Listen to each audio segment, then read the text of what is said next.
Pablo, un gusto. ¿Cómo estás, Luis? Bien, ¿vos? Bien, bien. Gracias, No, Para gracias a caminar ustedes. un ratito. Cuando te estaba esperando, estaba pensando, ¿no? Después de 40 y pico años, dos escenarios absolutamente distintos y vos me vas a entender. Por un lado aquello, un momento de, entre comillas, salvación de vidas, y hace 40 y pico años acá se mataba gente. Sí, Se sí. secuestraba, se corría, ¿no? Sí, La sí. misma institución, 40 y pico años después, cumpliendo una función totalmente diferente, Y ¿no? es que es eso, es una institución central. Es una institución que ocupa un lugar central para la salud, para la ciencia, y de eso se trató, ¿no? En aquel momento, con el baño de sangre sobre esta universidad, y en este momento, bueno, luchándola, ¿no? Para salvar vidas. ¿Vos estudiaste abogacía acá? Yo estudié acá, sí, no en este edificio, sino ya en los que están en Paligüe. En el complejo del Peligro. Claro, pero por acá siempre se pasó porque... Sos alumno del Sur Fiscal Federal. ¿Qué te dejó? Caminemos un cachitín. ¿Qué te dejó? No ya desde el punto de vista profesional. Me interesa desde el costado humano, siendo un tipo tan joven. ¿Tenés 30 ahí? 36 años. Bien. ¿Qué te dejó meterte desde lo legal, desde lo humano, no más que de lo legal, en ese submundo de hace 40 y pico años? Obviamente no habías nacido y lo fuiste tomando como referencia, supongo yo, a medida que te metiste en la tarea profesional. Sí, deja enseñanzas de vida enormes. Creo que nadie que atraviesa algo así es consciente de lo que le deja. Se vuelve parte de personas, historias, reflexiones, diálogo con... Yo tengo 2 hijos, diálogo con los hijos, diálogo con los padres. Preguntar a los padres también, porque mi viejo es del 52, mi vieja es del 58, los dos mendocinos, ¿no? Con otro escenario, pero esa cosa de, che, y la colimba, mi viejo hizo la colimba en ese momento, así que es un diálogo intergeneracional muy interesante, y después que fui conociendo y que me fueron marcando. ¿Hubo testimonios a lo largo del desarrollo del juicio por la AAA que te impactaron, que te marcaron, Sí, los sí. cuales permanentemente volvés en tus recuerdos? Sí, yo tuve la suerte de participar en distintas tareas de todos los juicios que se hicieron en Bahía, así que... ¿Los juicios de la verdad? Todos los juicios, los que fueron ya de juzgamiento. Yo me incorporé en el 2009, Ya sobre la no base de los participé, delitos claro, no de participé lesa en lo que humanidad. fueron los juicios por la verdad, pero sí de esta última etapa. Así que ahí está lleno de testimonios, y particularmente los que se vivieron en este juicio fueron sorprendentes, incluso con la gente que participó del juicio, con Mónica, que es la abogada de la querella, con la gente que labura del lado de la contención de víctima, de testigo y demás. Es el miedo que trasunta, sí, que trasuntó, y que se reflejó el trabajo que hubo que hacer para acercar a los testigos, para acercarnos nosotros a los testigos, para explicarle de qué se trataba, y muchos no quisieron venir. Sí, sí, yo digo que no son reticencias, sino que es comprensible, ¿viste? No, esto no es un juicio común, no sé si justificable, pero sí comprensible, ¿viste? Hubo un testigo que trabajaba en el rectorado y cuando accedió a ir, dice, ¿y dónde tengo que ir? Ahí a Colón 80, dice, no, ahí no vuelvo más, dice, a ese lugar no vuelvo más. Entonces, lo significativo que son los lugares. Sí, ¿no? imagino. ¿Y el hecho de trabajar en esto fue una elección propia o te tocó por el destino que tiene la vida una vez que te metiste en la tarea profesional?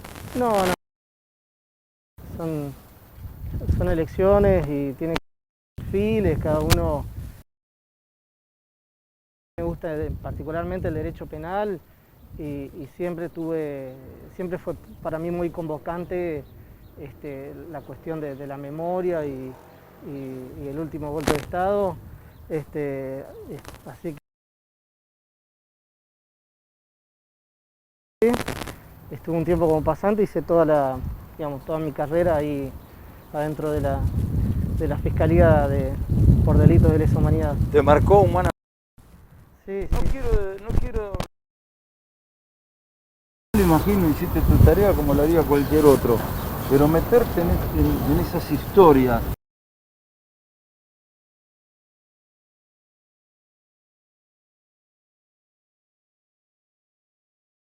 Tío, abuelo, pariente, amigo, ¿te impactó, te marcó? Sí, Luis, no hay manera de que no te impacte. O sea, hay que ser un robot para pasar por ahí. Uno, o sea, siempre mantiene una distancia que es la distancia sana, porque estás trabajando con dolor, con pérdida, con trauma. Creo que el sector del ejercicio de la profesión y más ligado a lo que es la psicología, ¿no? Junto con los que hacen familia, ¿no? Así que sí, no hay manera de ser el mismo después de algo así. Aparte son juicios llenos de conflictos en los significados, en las representaciones de la historia, y tiene que ver con la construcción de sentidos. Es confrontar también lo que vimos acá, es confrontar miradas jurídicas, es confrontar miradas históricas, sociológicas, así que sí, completamente. ¿Cuál fue la historia? Total, ya tu alegato lo hiciste, ahora estamos en la etapa en que... ¿Cuándo viene la sentencia? Y pensamos que en el mes de mayo, entre mayo y primeros días de junio, depende de la agenda del tribunal, pero ya estamos en los últimos pasos. Bien. Más allá de eso, digamos, de todo lo que has visto, de todo lo que removiste y removieron en la tarea durante todo este tiempo, ¿qué fue lo más impactante para vos? Acá mataron a Sileruelo, sí. Un dato emblemático y base de todo este proceso, diría, pero hubo muchas otras historias, muchos otros crímenes. Sí, la verdad que no sé. ¿Cuesta? Sí, son muchísimas historias. Lo que pasó en baterías, en la Armada Argentina, hay historias de nacimientos en cautiverio, pero a ver, hay historias que son impactantes en sí mismas, ¿no? O sea, muy fuertes, que movilizan a cualquiera. Pero para mí lo más impactante es lo macro, ¿no? O sea, el contexto, cómo ¿no? Cómo generar en torno a una universidad, en torno a una ciudad, en torno a focos culturales, de militancia, de relaciones sociales, un programa de miedo de esas características. Eso es lo que más miedo y impacta. muerte. De miedo y de muerte. Y de muerte para el miedo y de muerte para desaparecer. Eso es muy fuerte. Después en las historias más micro, creo que lo que tiene que ver con, bueno, la figura del desaparecido es la figura del desaparecido, yo imagino que la figura del desaparecido, es decir, la concepción, el concepto de desaparecido es una cosa. Y otra cosa que a mí siempre me impactó, por lo menos y uno no estuvo adentro como ustedes, sino en el manejo de la información, eso de robarse un bebé. De que se tenga un bebé arriba de una camilla sin las más mínimas condiciones y me lo llevo, te lo robo, se lo doy a otro o lo vendo, porque seguramente eso habrá pasado. Sí, ¿no? la doble negación, ¿no? De negar a la persona, a la madre, y negar a la familia de la madre, o sea, extraerlo de eso, esa ruptura de la identidad es fuertísimo. La violencia sexual en los centros clandestinos también es mucho mayor, por lo que se dice y por lo que se ve. ¿Hubo historias en ese sentido muy fuertes? Sí, muy fuertes, las violaciones y sistemáticas. Los centros clandestinos es algo, bueno, ahí es donde está digamos, lo grotesco, lo perverso en su, digamos, en su sentido bruto. es lo que no podemos, lo que no se muestra porque se vuelve morboso, ¿no? En los juicios, pero creo que a mí siempre lo que más me moviliza son las pérdidas, ¿no? O sea, la familia que queda, el hijo que queda, la figura de los que quedan ahí después de un secuestro, de la desaparición de una persona de su lugar, los compañeros que quedaron acá, ¿no? Después de que Watu se fue, de que lo perdieron, esa ausencia, ¿no? Eso es muy movilizante porque es más simbólico que la violencia representada en el cuerpo, ¿no? Cuando vos empezaste a estudiar acá, ¿vos naciste en Bahía? ¿O? Yo soy mendocino. Bien, hermosa ciudad, capital. Sí, de Godoy Cruz. Ahí nomás. Estuve dando vueltas por ahí. Del Tomba, sí. Sos hincha del Tomba. Del Tomba y de River. Soy medio traidor. Y... Bueno, cuando vos viniste, te pusiste a estudiar acá, elegiste abogacía, hiciste toda la carrera, ¿suponías meterte en este sótano?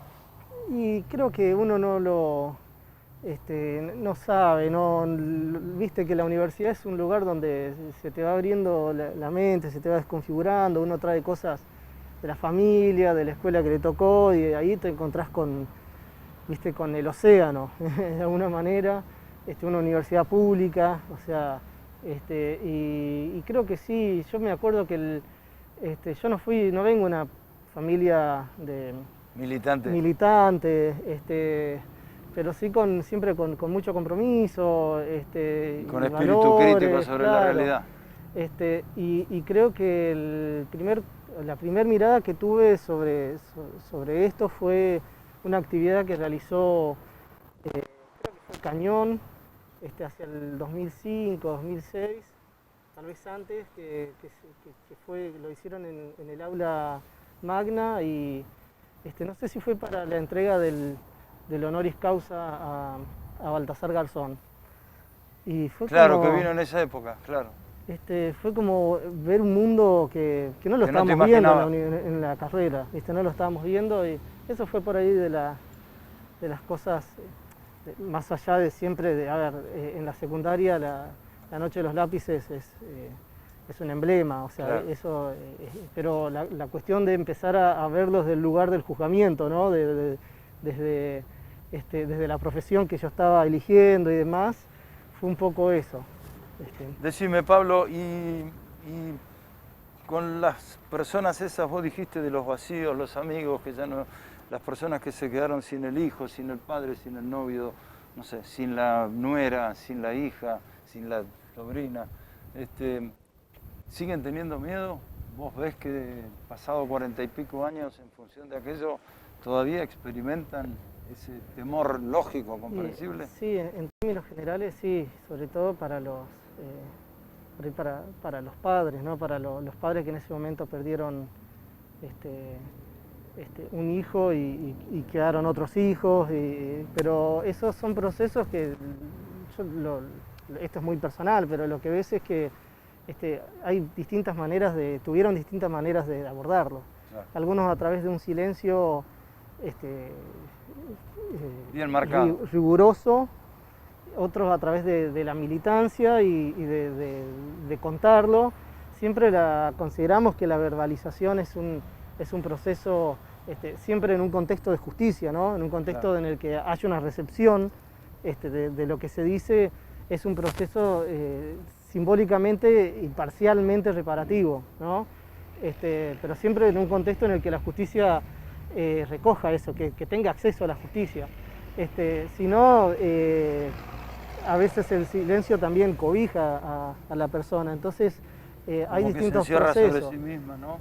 Y hay equipos de psicólogos y psicólogas que trabajan con el contacto con la familia y en muchos casos hay víctimas que pudieron transitar un camino de elaboración y en un momento decir yo quiero estar ahí, sentarme y hablar de esto, y otras que no pudieron, ¿no?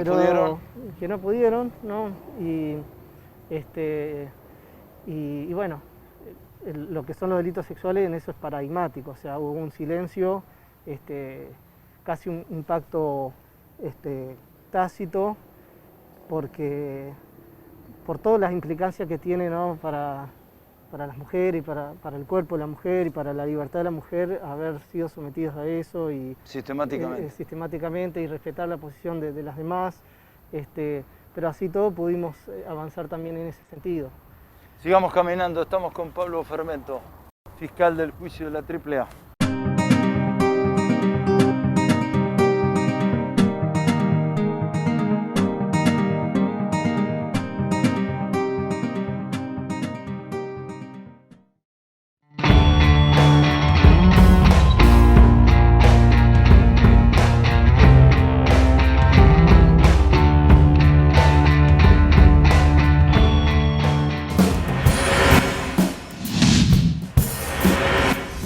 Si tuvieras que definir, es muy difícil, pero bueno, si lo tuvieras que hacer, el proceso histórico que vos viviste desde lo legal, se está terminando el juicio sobre la AAA, ¿cómo lo definirías? No, la verdad que no sé, eso lo van a ir dando los años, yo creo. Yo creo que uno piensa que, o espera aportar algo a un transitar colectivo, pero para mí no hay mucho más que agregar a lo que ya está definido colectivamente. Es memoria, verdad y justicia, es eso. Es memoria, es seguir reconstruyendo colectivamente la historia, ¿no? Yo lo hablo desde lo que vemos a través del juicio. Vos, Luis, lo viviste más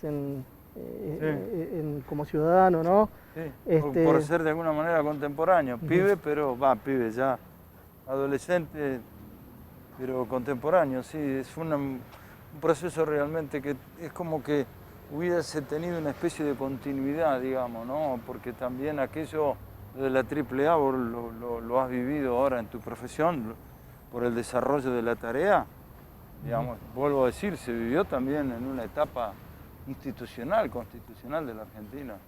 Sí, eso fue muy notorio. Todos los testigos hablaron de lo que era esto de ir a la policía. O sea, la pregunta era violenta, era violenta. O sea, ¿usted iba a la policía? No, ir a la policía era ir a la boca del lobo, eso no se pensaba. La justicia también, lo señalamos en el alegato, tuvo una posición de acompañamiento, de complacencia, de omisión en la protección de los ciudadanos. Y todas las agencias estatales, una universidad, digamos, es muy perverso en el marco de un gobierno constitucional. Y las muertes exhibidas casi de manera provocadora, ¿no? Burda, la exposición del cuerpo. Acribillado a balazos. Uno de los testigos hablaba de la naturalización de la muerte, cómo empieza a naturalizarse la muerte, y otro de los testigos hablaba de este paralelo con cómo se convive con la muerte ahora y cómo se naturaliza la muerte ahora, salvando la distancia. Estamos hablando en ese momento de un programa de persecución política, pero el sentido de cómo va afectando en las representaciones colectivas. Se hace muy difícil, a ver, te lo voy a plantear en términos muy sencillos y sabés disculparme. ¿Se hace muy sencillo o no? Muy por el contrario, muy complejo comprobar, tener evidencia sobre la constitución de un delito de lesa humanidad de esta característica, que venga un tipo como pasó hace 40 y pico años acá, en plena luz del día, con un montón de gente haciendo cola, pum, 2 tiros en la cabeza y otra cosa, se vaya. No, es muy difícil, muy complejo, pero hubo un transitar también en el cambio de la cultura jurídica, de la cabeza jurídica, en la mirada sobre estos hechos. Cómo se prueba un hecho de esa complejidad, y cómo se aborda lo que es una organización criminal, un delinquir complejo. Por eso planteaste lo de la asociación ilícita. Tal cual. Y lo que son las formas de autoría, cómo se cometen estos hechos. Hay que pensar que muchas veces el derecho está pensado, está estructurado para otro fenómeno delictivo, no para este. Cuando se habla de el autor de un delito, uno piensa que realiza todas las etapas, todo, y acá hay una confluencia colectiva de aportes. Vos haces tal cosa, claro, vos haces la otra, y hay que probar todo eso. Tal cual, y la dosificación juega también un lugar perverso de que hay ejecutores que no sienten que están cometiendo todo, pero lo están cometiendo, entonces juega un lugar desde lo psicológico y también desde la dispersión de los autores para dificultar encontrar al responsable. Hay un montón de situaciones que se avanzó muchísimo a través de estos juicios y que son muy útiles para investigación de delitos de gran escala, digamos, delitos complejos, red de tratas y situaciones actuales. Sí. La maniobra para llegar a, digamos, tenés que comprobar que cada uno activó una parte para poder llegar al todo, si no es imposible. Tal cual, hay formas de probar. Es decir, no se trata del hecho final que venga un tipo como pasó acá, pum, pum, 2 tiros y se vaya, sino que para que eso pasase... Claro, cómo llegó hasta acá, por qué llegó hasta acá, por qué estaba a bordo del vehículo oficial del rectorado, ¿no? ¿Quién era el rector? ¿Qué estaba sucediendo en las otras universidades del país? ¿Qué estaba sucediendo en el país, no? ¿A quién respondían estos tres ejecutores? La responsabilidad institucional del partido político en ese momento al frente de la institucionalidad de la Argentina, claro. Tal cual, el proceso de depuración partidario, un proceso de depuración gremial, un proceso de depuración en las iglesias, empezar a contar toda esa historia e ir saliendo del bosque, pero partiendo también de lo que pasó concretamente acá, es decir, cómo reconstruimos, acá estaba estacionado frente a esta cantera el vehículo del rectorado cuando se bajaron y fueron hasta la esquina, aquella esquina de allá, ¿no? Entrando a la universidad, claro, a la izquierda. Y cómo tuvimos un testimonio. ¿Está comprobado que el auto estaba estacionado acá? Sí, desde aquella es el aula 72C. Sí, esta. Sigue siendo, una y de en las ese más momento grandes, era. sí. Y uno de los testigos estaba parado allá porque dio toda la vuelta, salió por atrás y cuando vino hasta acá vio venir a los 3 ejecutores y subirse ahí al vehículo. Y otro testigo los vio salir y llegar allá al rectorado. Colón 80. Claro, dijo, salieron. Remustetu. Claro, salieron, los vimos salir a toda marcha, dice, ¿qué irán a hacer a esta hora? Dice el testigo, trabajaba enfrente. Recordá la hora.